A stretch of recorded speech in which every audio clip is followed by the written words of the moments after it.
तो आप सभी का स्वागत है आपका अपना चैनल, आपका अपना फार्मासिस्ट में। आज हम डिस्कशन करेंगे अपने बीपी के सेकंड पार्ट के बारे में, जिसका नाम है एंटी हाइपरटेंसिव ड्रग्स या anti hypertension. What is hypertension, high BP. तो पहले हम बताएंगे हाइपरटेंशन होता क्या है। हाई बीपी जब भी कभी एलिवेशन जब भी होगा सिस्टोलिक या डायस्टोलिक ब्लड प्रेशर में, तो उसको बोलते हैं हाइपरटेंशन, हाई ब्लड प्रेशर। अब इसको क्या है, कभी कभी क्या है, साइलेंट किलर भी बोलते हैं। और इसमें जो बीपी की रेंज हो जाती है वो होती है 140/90। इसके भी ऊपर एबव हो जाता है, उस कंडीशन में उसको हाइपरटेंशन बोलते हैं, हाइपरटेंशन। अब इसमें दो टाइप के बीपी देखे जाते हैं हाई बीपी में। इसमें पहला होता है प्राइमरी होता है या एसेंशियल होता है। इसका कॉजेज क्या है, अननोन होते हैं, मतलब जो कभी भी नॉर्मल पर्सन को भी हो सकते हैं। इसके मतलब रीजंस जो रहते हैं, इसके जो कॉजेज हैं, आज तक किसी को मतलब बहुत कम लोगों को पता ही नहीं रहते। और जो दूसरा वाला जो रहता है सेकेंडरी हाइपरटेंशन, उसके जो कॉजेज होते हैं वो नॉन होते हैं कि किसी कारण से हो रहा है। अब जैसे कि इसमें सेकेंडरी हाइपरटेंशन में जैसे कुछ कॉजेज हो सकते हैं, जैसे कि किडनी प्रॉब्लम है अगर किसी इंसान को क्रोनिक है, या एड्रीनल ग्लैंड के ट्यूमर्स की प्रॉब्लम है, या थायराइड की प्रॉब्लम है। ये तीन प्रॉब्लम्स होती हैं जो कि सेकेंडरी हाइपरटेंशन के अंतर्गत आती हैं।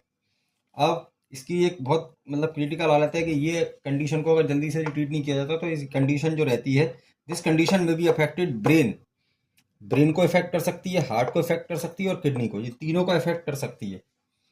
अब कैसे पहचानेंगे को कि मतलब हाई बीपी की क्या कंडीशन है। इसमें हेड की होता है, वॉमिटिंग होगा, या उल्टी होगी, या तो सर में दर्द होगा। और ये दो सीवियर कंडीशंस में ये इसके जो सिम्टम्स हैं ये सीवियर कंडीशन में होते हैं, कभी कभी पैरालिसिस या ब्रेन हेमरेज। और इसका जो ये दूसरा सिम्टम्स है ये है ब्लर विजन, यानी कि कभी कभी कभी धुंधली नज़र हो जाती थी, सॉरी। इसमें कुछ कुछ क्या है, रिस्क फैक्टर्स भी होते हैं, जैसे लाइक एज, जैसे ओल्ड एल्डरली जो एज इसके लोग हैं, पेशेंट्स हैं, या एल्डरली एज के जो पीपल्स हैं उनको दिक्कत रहती है ज़्यादा। स्ट्रेस की कंडीशन होती है, स्मोकिंग होता है, एल्कोहलिज्म कंज्यूम, तो ये होता है। अब इसके बात करते हैं प्रिवेंशन क्या होंगे हाई बीपी को रोकने के लिए। अब अपन को क्या करना है कि ज़्यादा से ज़्यादा अपन को मतलब सॉल्टी डाइट नहीं लेना है। अब इसमें सॉल्टी डाइट में भी इसमें बताया जा रहा है कि 2 ग्राम पर डे या 1500 mg पर डे अपन को, इससे ज़्यादा का सॉल्ट का सेवन नहीं करना है। इससे ज़्यादा अपन यूज़ करते हैं तो उस कंडीशन में आप हाई बीपी के पेशेंट हो सकते हैं। ओबिसिटी यानी कि मोटापे को अपने कंट्रोल करना है। एक्सेस ऑयल फूड अपन को यूज़ नहीं करना है। जो पैक्ड फूड रहता है, पैक्ड फूड को अपन को अवॉइड करना है, और रेगुलर एक्सरसाइज करना है। अब अपन बात करते हैं कि ये दवाइयाँ या ये जो हाइपरटेंशन की दवाइयाँ हैं वो मोस्टली अफेक्ट कैसे करती हैं बॉडी पे। तो ये हाइपरटेंशन कंट्रोलिंग मैकेनिज्म है। जो आर्टीरियल बीपी जो रहता है, यानी कि जो अपनी आर्टरीज में जो ब्लड प्रेशर होता है, वो किस पे डिपेंड होता है, कार्डियक आउटपुट इन द मतलब सेंस, मतलब कि जो अपना हार्ट का जो आउटपुट कितना है, कितना पंप कर रहा है। और सेकंड पॉइंट होता है पेरिफेरल वेस्कुलर रेजिस्टेंस, जब ब्लड फ्लो होता है आर्टरीज में तो उस कंडीशन में उसका रेजिस्टेंस क्या होगा। अब जो हमारी एंटी हाइपरटेंसिव ड्रग हैं जिनके बारे में अपन पढ़ रहे हैं, एंटी हाइपरटेंसिव के बारे में पढ़ रहे हैं, तो ये एंटी हाइपरटेंसिव जो है दोनों कंडीशंस पे काम करती हैं, दोनों को ब्लॉक कर देती हैं। अब ये दो तरीके से ब्लॉक करती है एंटी हाइपरटेंसिव ड्रग। सबसे पहला होता है बैरोरिसेप्टर। सबसे पहला बताऊंगा बैरोरिसेप्टर होते क्या हैं। बैरोरिसेप्टर वो होते हैं जो कि आर्टरीज की, ह्यूमन आर्टरीज की अंदर पाए जाते हैं। अब ये बैरोरिसेप्टर करते क्या हैं, ये क्या करते हैं कि इनकी जो सिंपैथेटिक नर्वस सिस्टम है, इनकी एक्टिविटी को चेंज कर देते हैं बैरोरिसेप्टर्स, जिसकी वजह से क्या होगा, बीपी थोड़ा सा कम हो जाएगा। एक्टिवेट बैरोरिसेप्टर एक्टिवेट कर दिए। अब इससे क्या होगा कि दो चीज़ें होंगी, सिंपैथेटिक होता है, एक पैरासिम्पैथेटिक सिस्टम होता है। सिंपैथेटिक को बढ़ाएगा और पैरासिम्पैथेटिक को डाउन करेगा।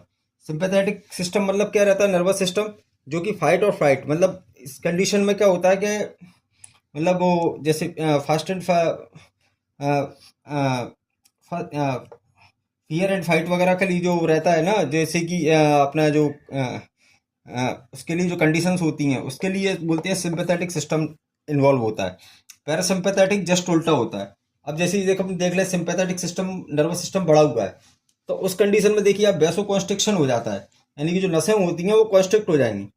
कार्डियक आउटपुट इससे बढ़ जाएगा, इससे कि ब्लड प्रेशर को भी इंक्रीज हो जाएगा। अब सेकंड जो पॉइंट है वो है renin angiotensin and aldosterone system. इसके द्वारा भी टेंशन एंड एल्डोस्टेरोन सिस्टम, इसमें क्या कहता है, जो किडनी रहती है वो provide long term control long term जो कंट्रोल होता है ब्लड प्रेशर पे, ये कंट्रोल करता है हाइपरटेंशन की मेडिसिन के द्वारा। अब ये बीपी जैसे इसमें कम हो गया, बैरो रिसेप्टर्स जो रहते हैं वो किडनीज के बैरो रिसेप्टर एक्टिवेट हो गए।